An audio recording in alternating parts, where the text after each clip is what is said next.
ছোট্ট ছোট্ট সোনামণি, তোমাদের জন্য আজকে নিয়ে আসলাম বাংলা বর্ণমালা 11টা সংখ্যা সহজভাবে শিখা এবং লেখা। তার সাথে জানবো আমরা কিছু ফলের নাম, কিছু জীবজন্তুর নাম, কিছু পাখির নাম। প্রথমে জানি আমরা কিছু রঙের নাম। রং জানা জরুরি, তাই আমি নিয়ে আসলাম কিছু রং। লাল রং, পাতা রং, হলুদ রং, গোলাপি রং, কালো রং। এখানে আছে লাল রং। লাল রং সরেয়। সরেয়তে অজগর। অজগরটি জঙ্গলে থাকে। অজগর জঙ্গলে থাকে। অজগর সাপ দেখি সবাই ভয় পায়।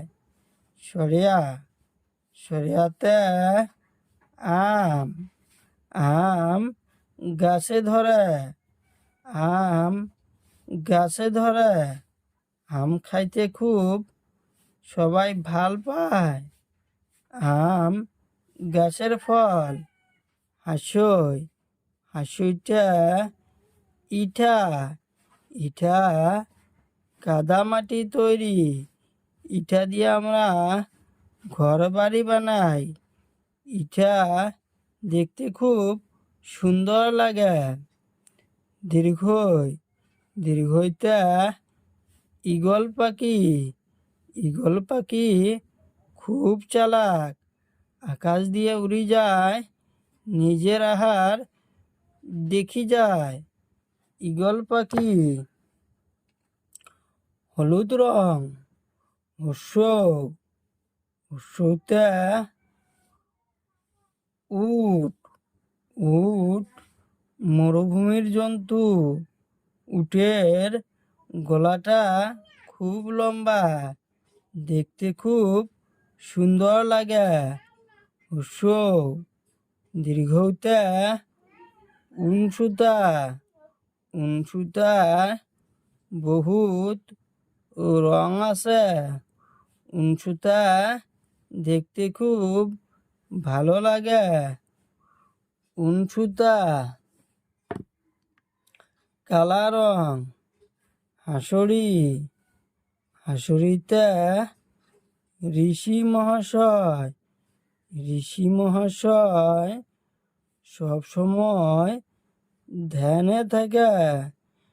ঋষি মহাশয় সবসময় ধ্যানে থাকে। এতে আপেল। আপেল খুব সুন্দর ফল। এতে আপেল। ওইতে ঐরাবত। ঐরাবত মানে হাতি। হাতি জঙ্গলে থাকে, পাহাড়ে থাকে। হাতি জঙ্গলে থাকে, পাহাড়ে থাকে। পাতা রং। ওতে ওলকবি। ওলকবি খাইলে গলায় ধরবে। ওতে ওলকবি। ওলকবি খাইলে গলায় ধরবে। ওতে ঔষধ। ঔষধ আমরা বেমার হলে খাই। ঔষধ আমরা বেমার হলে খাই।